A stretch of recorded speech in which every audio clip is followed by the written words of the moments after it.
अर्थसंकल्पीय अधिवेशनही विरोधी पक्षनेत्या विनाच होण्याची शक्यता आहे। सरकारची कोंडी होईल या भीतीपोटी विरोधी पक्षनेता नेमायचं नसेल तर सरकार डरपोक आहे असं संजय राऊत यांनी म्हटलंय। तर या अधिवेशनातही विरोधी पक्षनेता होऊ शकत नाही असं संजय शिरसाट यांनी म्हटलंय। लोकशाहीला कलंक लावणारा एक कृत्य आहे। विधान परिषदेत आणि विधानसभेत विरोधी पक्षनेता दिला तर तो अनेक विषय घणाघातीपणे मांडेल, अनेक विषयांवरती चर्चा घडवून आणेल आणि सरकारची कोंडी करेल।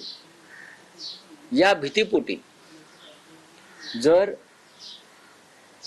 विरोधी पक्षनेता नेमायचा असणं ही सरकारची भूमिका असेल तर हे सरकार एक नंबरचं डरपोक आहे। परंतु विरोधी पक्ष नेता पद नाही ह्याच एक मुद्दा घेऊन बोलणं हे कितपत योग्य आहे।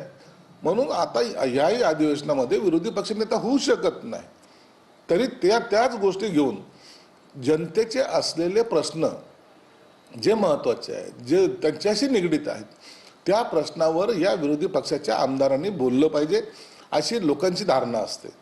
परंतु ते सोडून आम्हाला आमची खुर्ची कशी महत्त्वाची आहे यावर जे बोलतात ते अधिवेशनामध्ये मागच्याही वेळेला पाहिलं आपण, ते कधी सक्सेस झाले